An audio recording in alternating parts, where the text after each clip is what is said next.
여러분, 오랜만입니다. 이 영상을 두 번째 찍고 있는데 착실하게 일하다 왔거든요. 텐션이, 체력이 두 번째까지 될지 모르겠네. 첫 번째 게 너무 마음에 안 들어서 두 번째를 가보려고 하는데, 오늘은 책 추천해드리려고요. 벌써 2025년도 1, 2, 3, 4 1분기 지났잖아요. 그래서 1분기 보내면서 제일 좋았었던 책 조금 추천해드리면 좋지 않을까 해서 책 추천 콘텐츠 가져왔습니다. 저는 20대 때 책 읽고 글 쓴 것밖에 안 한 것 같아요. 그래서 약간 그런 자부심은 있습니다.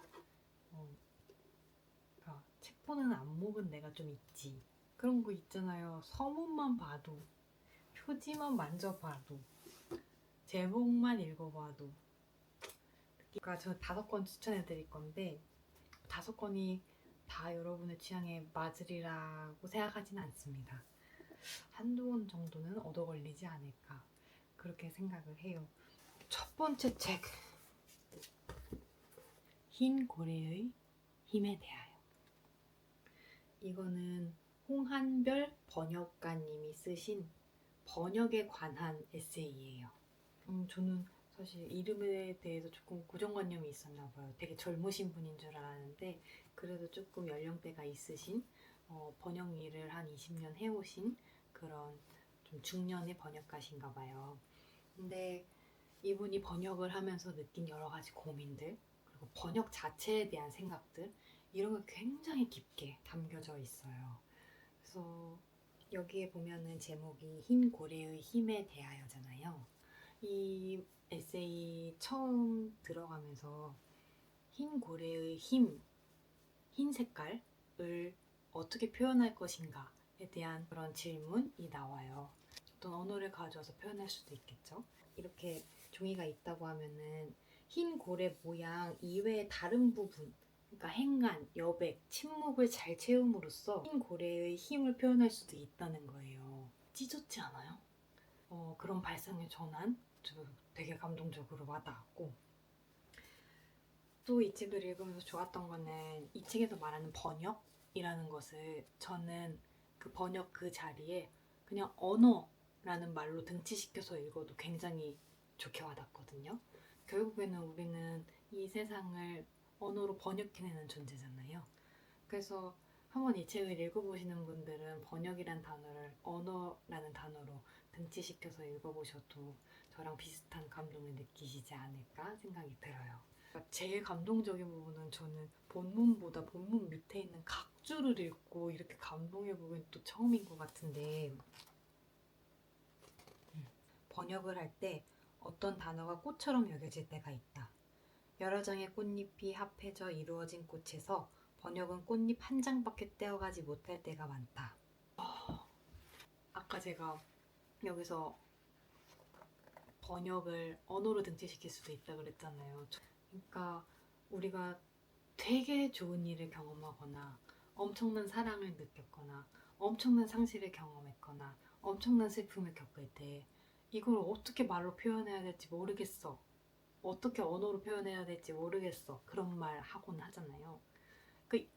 그, 그 마음, 그 막막한 마음이 이 꽃잎 비유에 다 들어있는 것 같아. 그러니까 우리는 세상을 꽃으로 받아들이는데 언어는 그 꽃 중에 꽃잎 하나만 떼우는 일인 거예요. 그 꽃을 가장 잘 표현할 수 있는 잎 하나를 떼우는 일이 가장 중요해지겠죠? 전 그리고 이 책의 표지가 정말 마음에 들었습니다. 이 책을 처음에 알게 되었을 때 번역가의 번역 에세이라는 걸 알고 있었어요. 그리고 이 책의 표지를 봤는데 난 뭘 표현하려고 그랬는지 난 알 것 같아. 그러니까 그 제가 이해한 바로는 양자역학식으로 표현을 하자면 어떤 확률로 존재하는 그 타국의 언어를 내가 아는 언어의 현실로 고정시킨다는 거잖아요. 나 이거 진짜 내 인생 표지야. 번역에 관심이 있든 없든 이 책은 한번 읽어보셔도 되게 좋을 것 같다. 살짝은 어려운데 그래도 도전해보시면 좋지 않을까 생각이 들어서 가져온 첫 번째 책. 두 번째 책은 픽션들입니다. 픽션들. 호르헤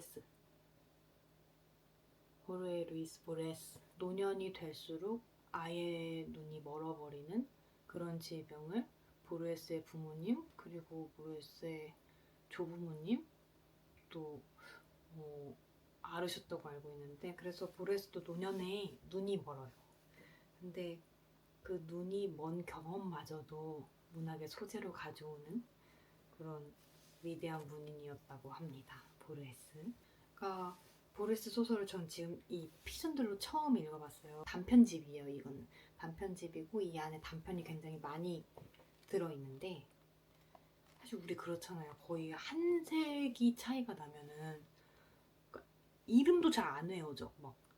막 러시아어 이름 많이 나오고 막 이러면은 그 소설과 그 이야기에 접속하기가 너무 힘들지 않아요? 그러니까 이걸 읽으면서 사실 저도 느꼈어요. 그런 이거 약간 접속이 안 되는데 전달이 안 되면은 모를 수 땡 아닌가 싶었는데, 이 안에 5페이지에 엄청 얇은 단편이 하나 있어요. 카르 형상.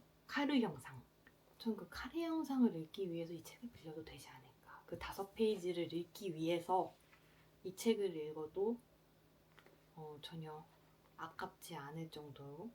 5페이지니까 뭔가 요약을 하면은 이게 다 스포가 되어버려서 뭐 어디서부터 설명을 해야 될지 모르겠는데, 일단 이야기는 말씀 안 드리는 것으로 하고, 이 카리 형상에서 다루고 있는 정서가 회한이에요. 회한. 그 5페이지가 후루룩 지나가 버렸을 때 그러니까 코로 회한이 들어온다고 해야 되나? 훅 들어와. 훅. 그래가지고 이렇게 놀랐었던. 갑자기 그런 생각이 드네. 읽어보시고 왜 이걸로 이렇게 호들갑을 떨어 이러실 수도 있을 것 같은데, 제가 좀 유난이기는 해요. 보르헤스에 입문하고 싶다 하면은 저는 이 픽션들, 특히 카레 영상 추천드리고, 빛과 물질에 관한 이론이라는 단편집이에요. 저는 이걸 읽으면서 되게 레이몬드 카보 생각이 많이 났어요. 그러니까 되게 일상적인 풍경, 평범하게 살아가고 있는 사람들, 그리고 자주 절망하고 가끔 기뻐하는 우리네 삶을 살아가고 있는 사람들에게 시선을 맞춘 책이어서 되게 레이몬드 카보 생각이 많이 났는데, 이 안에 표제작이죠. 이 소설집 이름이 빛과 물질에 관한 이론이잖아요. 이 안에 되게 여러 가지 단편이 있는데 그 단편 중에 하나가 빛과 물질에 관한 이론이에요. 픽션들의 카레 영상이 100년 전 회한이라면 이거는 약간 MG 회한이라 그래야 되나? 하여간 이것도 회한이에요. 그래서 저는 이 두 책을 같이 가져온 게 사실 회한 시리즈로. 글쎄요, 윤리적으로 다시 지탄받을 만한 행위를 합니다. 이 소설 속의 주인공이. 근데 이해가 가. 그러니까 인정은 못하겠어. 근데 난 이해할 수는 있을 것 같아.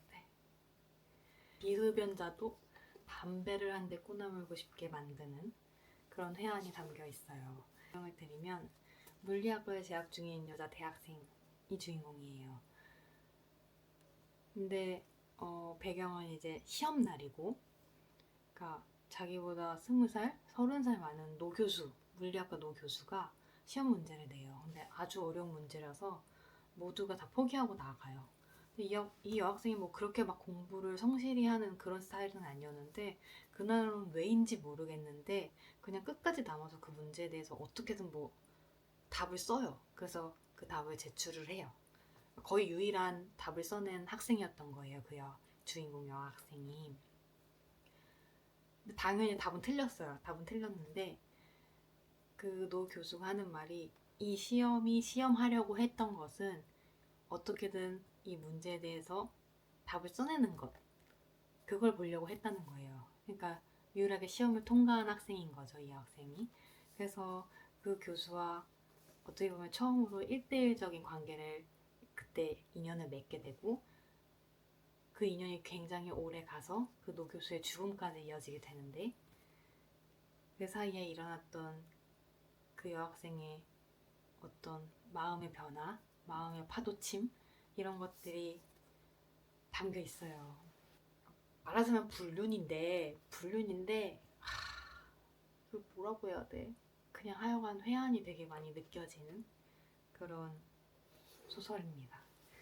그래서 이 두 권은 뭔가 지금 회한, 후회, 자책에 빠져 계신 분이 있다면은 보르헤스와 앤드루 포터가 많이 위로를 해주지 않을까 싶어서. 네 번째 책은 추천을 해드려야 될지 말아야 될지 고민을 했는데, 그래도 솔직하게 제가 읽고 좋았던 책이어서 가져왔습니다.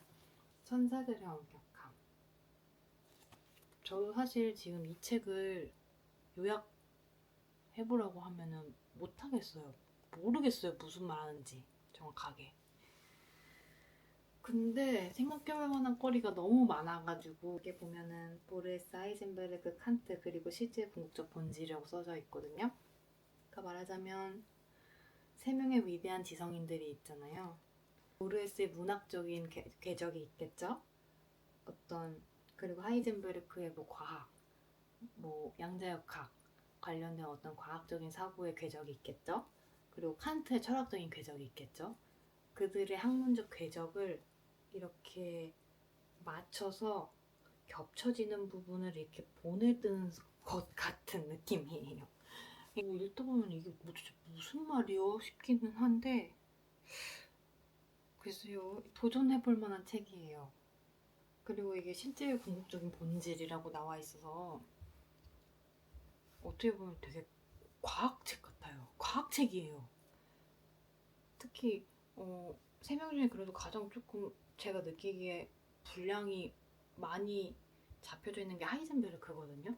하이젠베르크의 불학적 원리도 심도 깊게 나오고, 또 양자역학적인 발견, 양자역학적인 사고, 이런 것들이 굉장히 여기 저변에 다 깔려 있어서 양자역학에 관심이 있으면 한번 읽어보시면 좋을 것 같다 라는 생각이 들고, 제가 느끼기에는 이 윌리엄 에긴턴이라는 아마 물리학과 교수님인 것 같은데, 그 작가가 양자역학 교양서로 되게 스타의 반열에 올라 계신 카를로 로벨리라는 사람이 있거든요. 이 두 사람 생각이 좀 비슷한 것 같아. 그러니까 실제의 궁극적인 본질은 나와 따로 떨어진 게 아니라, 어떻게 보면 본질은 나와 그 실제 사이의 관계 맺기가 본질이다 라는 게 제가 이해한 이 책의 결론이거든요. 틀릴 수도 있어요. 근데 그게 카를로 로벨리가 하는 말이랑 일맥상통해요. 그래서 두 분이 서로 영향을 많이 주고받았나? 특히 여기 추천사를 카를로 로벨리가 썼어요. 카를로 로벨리 책을 혹시나 재밌게 읽으셨다면 이 책도 한번 도전해보면 좋지 않을까? 그 책 내가 추천한다고 누가 읽을까? 근데 이거는 읽으셨으면 좋겠다. 어떤 동사의 멸종.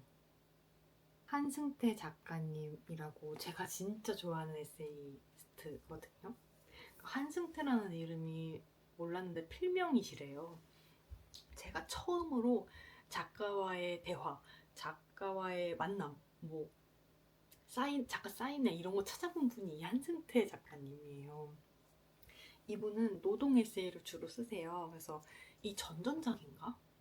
하여간 대표작이 고기로 태어나서라는 작품이 있는데, 그 고기로 태어나서는 제목이 암시하듯이 양돈장, 양계장, 축산농가 이런 데에서 이제 외국인 노동자들이랑 같이 생활하면서 거기서 좌충우돌하면서 보고 느낀 것들을 적은 에세이. 그러니까 고기로 태어나서라면, 이 어떤 동사의 멸종은 이제 AI가 여러 직업들을 대체한다고 하잖아요. 그래서 AI가 대체할 확률이 높은 직업들을 직접 경험하면서 보고 느낀 것들이 여기에 되게 솔직한 문체로 적혀 있어요. 청소하다, 요리하다, 운반하다, 전화 받다. 한승태 작가님의 제가 가장 좋아하는 부분은 이분 진짜 솔직해요. 진짜 솔직하고 본인의 그런 찌질한 부분, 밴댕이 소갈딱지 같은 부분, 복수심에 막 부들부들 떠는 부분 이런 거 그냥 다 적어요. 근데 저는 솔직하다는 게 그냥 얻어지는 건 아닌 것 같아. 솔직함은 어떤 고난의 시간이 필요해. 자기의 여러 가지 모난 부분을 마주하고 그 부분을 괴로워하다가 그 부분을 받아들이고 자기 안으로 잘 통합시켜야지만 그 모난 부분을 솔직하게 말할 수 있는 거잖아요. 그러니까 이 과정에 되게 진난하고 고난하고 괴로운 시간이 필요하잖아요. 그 시간을 잘 거쳐간 사람의 어떤 홀가분함? 이런 것들이 여기 담겨져 있어서 되게 좋고, 또 주변에 보면은 솔직한 사람들의 멋있는 거? 결국엔 같은 이유인 것 같아요. 그래서 그런 이유로 이 책을 추천드리고, 여기에서 각 챕터마다 마지막 부분에 그 일을 하면서 가장 인상 깊었던 한 장면을 꼽아요. 그 한 장면을 말하면서 항상 그 챕터가 끝나거든요. 근데 상하차 운반하다의 마지막 한 장면, 이 장면은 제가 10번인가 읽은 것 같은데, 그러니까 그 부분은 제가 읽어드릴게요. 물류센터에서 한 장면만을 고르라고 한다면 석구 형님의 아침해를 선택하겠다. 까대기라는 일과 석구 형님은 전혀 안 어울릴 것 같은데 막상 만나니 너무 잘 맞는 커플 같았다. 육체노동이 개인적 불행에 대한 해결책이 될 수 없겠지만 하차 이반이 석구 형님을 필요로 하는 것보다 석구 형님이 이 일을 필요로 하는 게 더 커 보였다. 석구 형님이 처한 상황은 우울증이 생기고도 남았다. 몸은 불편하고 50이 넘었는데 사업은 망했고 나 같으면 이 중 하나만으로도 정신과 약을 달고 살았을 거다. 하지만 그는 매사에 희망적이었고 자신이 넘쳤다. 만약 똑같은 상황에서 석구 형님이 편의점 알바나 콜센터 상담사였다면 상황은 많이 달랐을 거다. 나 처음 일한 날이었는데 새벽 내내 땀 뻘뻘 흘리면서 일하다가 다 끝나고 밖에 나왔는데 어떤 건지 알죠? 진짜 그지꼴로 간신히 서 있을 힘만 남아서. 근데 나가니까 햇빛이 막 쏟아지는데 가슴이 뻥 뚫리는 것 같은 게, 와, 세상이 어떻게 그렇게 달라 보이냐. 오기 전엔 나도 걱정 많이 했어요. 20대 때 노가다 좀 뛰었지만 그거야 30년 전 일이고 젊은 애들도 골골댄다는데 내가 할 수 있을까? 처음엔 좀 버벅댔지만 끝날 때쯤 되니까 할 수 있겠더라고. 나는 거뜬히 하는데 등치 막 이따만한 노랭이들이 힘들다면서 집에 가는 거 보니까 기분도 좋고. 그러면서 밖에 나왔는데 노란 해가 떠 있는 걸 딱 보고 있는데 그걸 뭐라고 할까? 아, 뭐라고 하면 좋을까? 나 살 수 있겠다. 충분히 살 수 있겠다. 그런 기분이 들어요. 그게 참 희한해. 밤새 술 퍼마시다가 해 뜨는 걸 볼 때는 세상에 그렇게 비참한 게 없는데 내가 너무 별 볼 일 없고 쓰레기 같고 이렇게 또 하루 사느니 그냥 콱 뒤져버리는 게 낫겠다 싶은데 일 끝나고 해 뜨는 걸 보면 나도 뭔지 모르겠는데 보고 있으면 그냥 잘 살 수 있을 것 같은 그런 기분이 들더라고. 그때가 중국에서 돌아온 지 얼마 안 됐을 때였어요. 나도 내 사업체에 있던 사람인데 오죽하면 이런 데 나와서 일했겠어요? 핏덩이들한테 이래라 저래라 소리 들으면서. 내가 그날 진짜 한강 가서 빠져 죽으려고 했어요. 내 꼴이 너무 빙신 같아서. 근데 그때 땀에 푹 절어서 내가 무슨 생각을 했는지 알아요? 여기서 해 뜨는 거 다시 보고 싶다. 그래, 내가 저 해 뜨는 거 보러 다시 온다. 내일 또 오자. 그래서 또 나왔어요. 그렇게 지금 2년째 나오고 있는 거예요.